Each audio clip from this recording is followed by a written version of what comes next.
Hi everyone, welcome back to my channel. If you're new here, my name is V and this is Critical Healing Moment, a little personal project about healing, organizing, social justice, social work, and other stuff that I'm interested in. And I wanted to make this video for a really long time, but I really wanted to sit down and plan it all out and everything. But this year I'm trying to be a little bit more casual and speaking off the cuff about things. So I'm just gonna do it, let go of my perfectionism, and just go ahead and make this video because I was a bit propelled to talk about some of these things, seeing so many 2021 mental health self-care videos in my recommended. This channel is called Critical Healing Moment, but I have yet to really define what healing is. In today's video, we're going to talk about what the freak is healing, and we're also going to talk about some of the critiques that I have about how healing has been co-opted and misused in self-help, personal development area. And today I am filming from my bed because we're doing it in the spirit of healing and rest.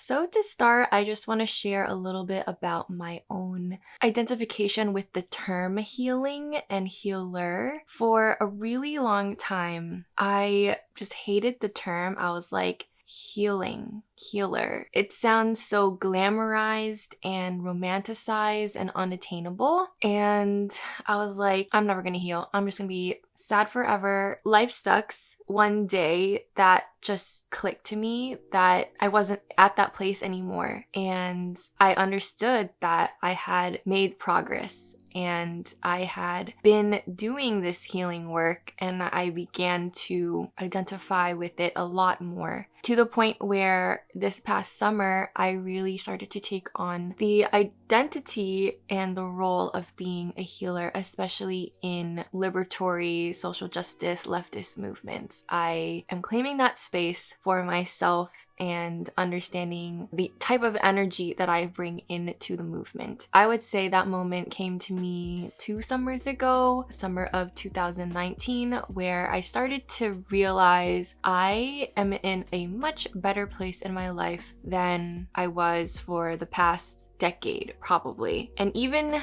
today, when I have gone through a lot of different personal challenges with my work and school and stuff like that, I can still see that I am in a better spot mentally and emotionally, despite having to go through all of that. I am a lot more resilient, I guess. Well, yes, the lows was very low. The lows were a low that I've never experienced before, but I was able to bounce back quickly, I think, because I understood who I am and what my values are and how I want to live my life, and knew my truth. And when you're able to get rid of that self-doubt, then I think that the healing comes a lot more easily. So let's define healing. I like to think that healing and trauma are opposites of each other, and I am very analytical. I'm a little bit of a mess, but I am very analytical. And one day I decided to take a walk from my house to Starbucks, which is not a usual thing that I did. This was during the pandemic, and so I was like, I need to get out of my house. I'm going to take like a 25-minute walk to Starbucks. And on the way to Starbucks, I had this epiphany about healing and trauma and how these words are defined. What I realized was that, first of all, I think people also throw around the word trauma a lot without really understanding what it means. And I'm not saying that I'm an expert in it, but I am trying to understand how we use the word trauma in our everyday language. I came to the realization that trauma is a state of being, and a state of being is a noun, like how we have states of matter. So gas, liquid, solid, those are describing matter, but the words themselves are nouns. Is this going to make any sense? But trauma is a state of being. So something can be traumatic, but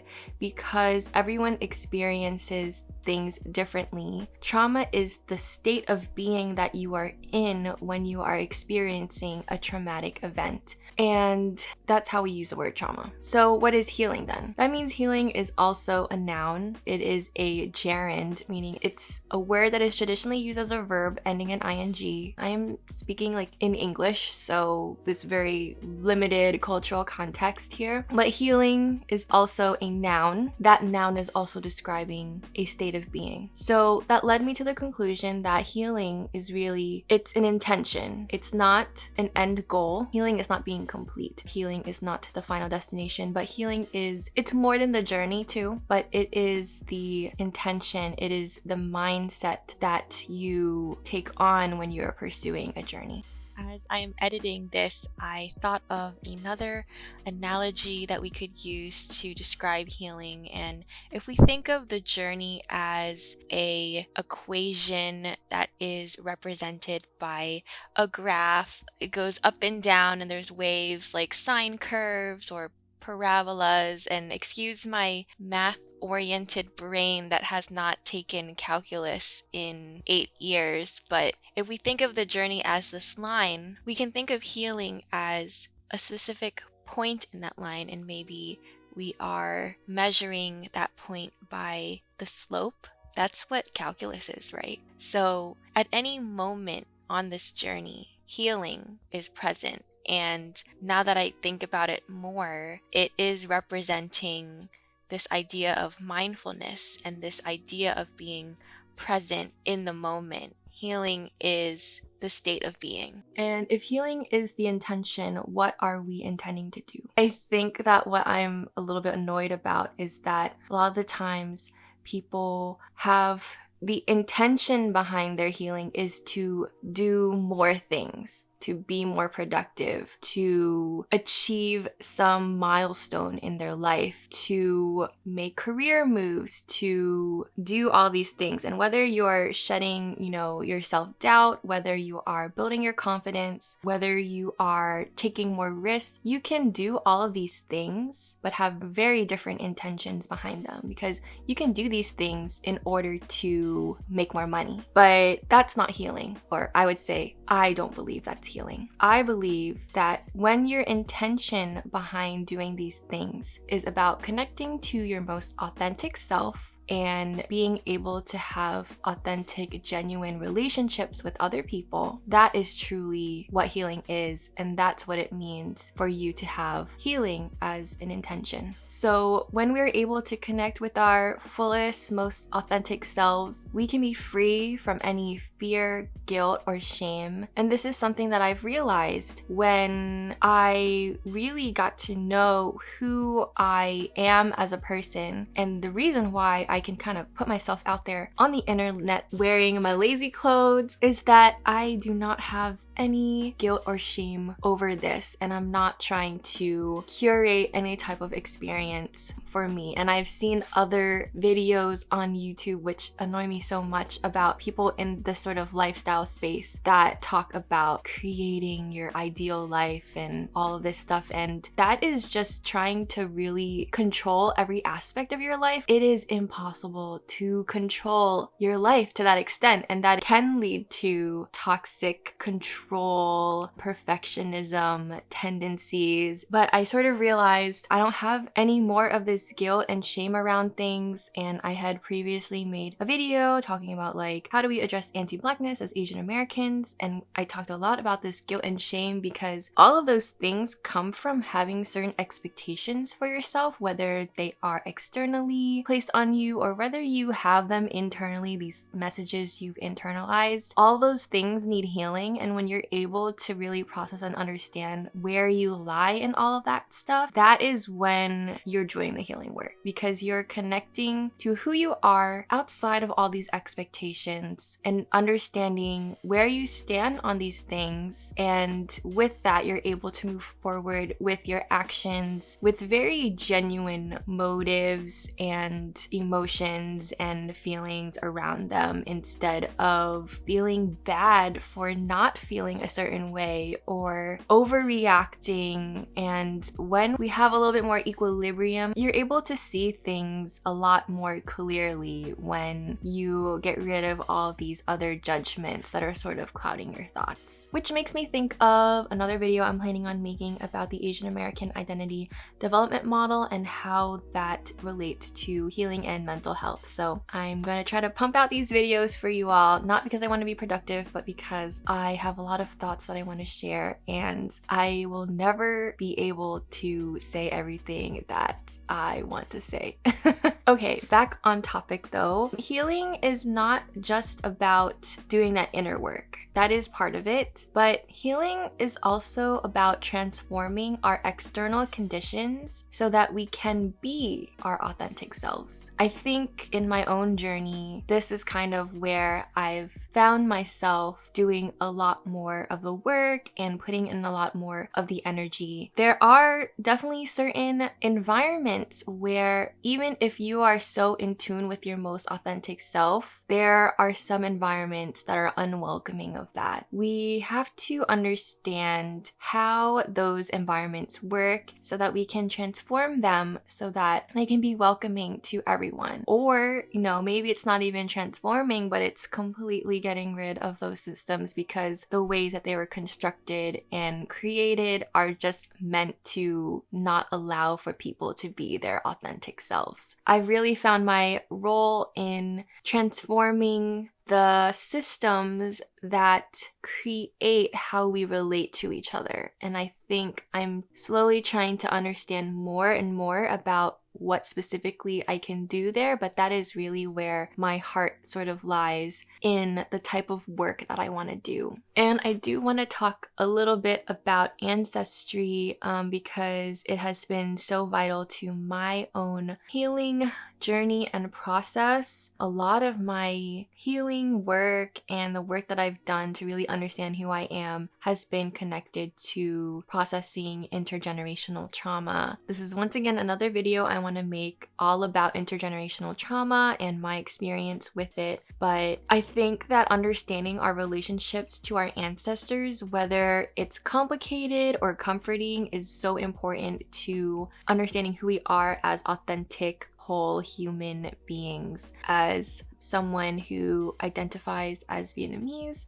that has been a really complicated journey, especially understanding the role of the US in creating who I am, because I would not exist if there had not been a war. So yeah, that is a whole thing to understand. If this is why I exist, it must inform what my purpose is in life. And it's about addressing imperialism, oppression, and all of these things. In conclusion, healing is an intention. That intention is to become more connected to our most authentic selves, not our most productive selves, not our prettiest, most beautiful, most fittest selves, but it's about connecting to our most authentic selves and who we are without all of those expectations, judgments, stereotypes, all of that stuff. And so now I want to address what healing is not. Healing is not just self-care practice or healing practice. I think we can use those terms interchangeably. And what I mean by practice is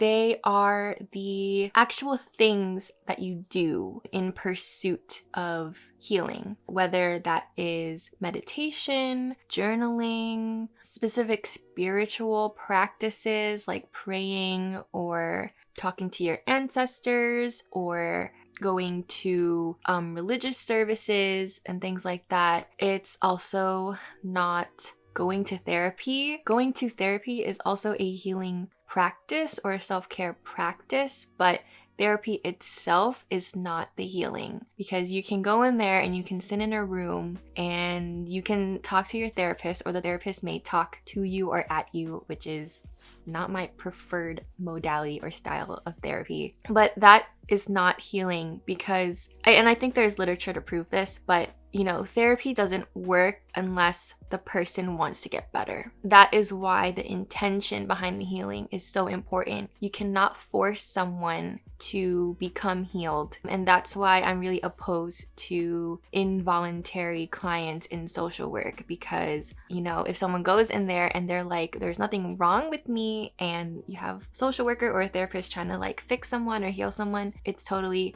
not going to work. But you have to go in voluntarily, and you have to come in with the intention or the mindset that you are going to be doing healing work, and you are going to dedicate some significant part of your time and life to healing work. And so I have this problem with the plethora of YouTube videos that I've been seeing lately that have titles like How to Heal in 2021, or How to Prioritize Your Mental Health in 2021, or How to Practice Self-Care so that you can create your ideal life in 2021, and things like that. I have such a problem with those kinds of titles. The titles are very misleading because it implies that some influencer can tell you how you're going to heal. And I will say, and have said time and time again, that I don't see my channel as prescriptive.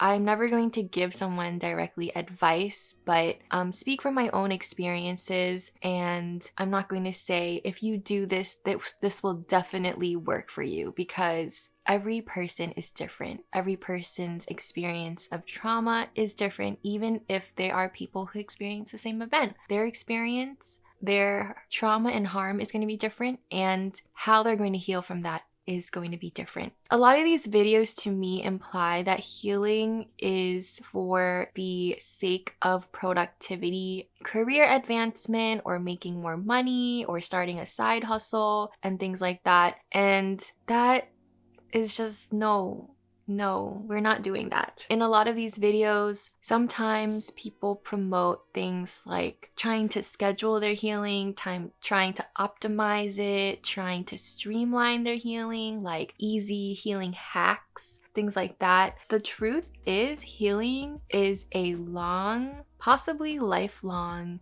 super messy, painful process that is not going to be easy. It's not going to be simple. And sometimes other advice kind of promotes these really strict routines, and I am guilty of trying to implement that in my own life because I am a recovering perfectionist lately. And kind of why I'm filming my video from my bed is because since taking my leave of absence and not having a job and things like that, I've been waking up much later. Even though I am a morning person, I've been waking up around 9:30, but I derp around in my bed for an hour on my phone and looking at my cat and stuff like that. But I've been trying to do things more leisurely, and like I mentioned in my vlog that I uploaded recently, I don't want to regiment myself into getting better or feeling better. I think I'm trying to move at my own pace and do things when I and my body feels called to start doing things. And right now, it is not feeling called to wake up early. And so I'm trying to listen to my body more in that sense. And once I feel ready and able to start having more routine in my practices, then I will start incorporating them into my daily life. But for now, it is just about being alive and existing. And I've already felt so much better just from being able to do that. Of course, not everyone is privileged enough to completely take a break from the world and not have any sort of responsibilities. And I am not saying I don't have any responsibilities, because I still have to get a job and pay my bills and all of that. But if it's possible to get help from other people so that you can do that, and unfortunately too many people in American society don't have anyone that they can fall back on, if it's possible, and that's like that community care aspect, find some support so that you're able to really take a break and rest and not have any responsibility other than staying alive. Over the summer, I became more and more convinced that our bodies, our human bodies, were not meant for modern 21st century life, sitting at a desk all day, staring at a screen. I felt this a lot when I was starting to learn how to garden. I really felt connected to the fact that this is how my ancestors would have had to feed themselves, growing their own food, nurturing it way back in most cultures when they were agrarian societies. The only thing you had to do in life was make sure that you had food and shelter, and then you could spend your time doing other things, resting, being leisurely. I really want to come back to that because I don't think that our bodies were made for the pace of the life that we live in. So, in conclusion, stop trying to streamline your healing. Stop trying to make your healing more productive because that's not what healing is. I want to end this video on a little reflective prompt for you all to help you connect with your most authentic selves. Healing is simply being. When the world stops and no one is looking, who are you?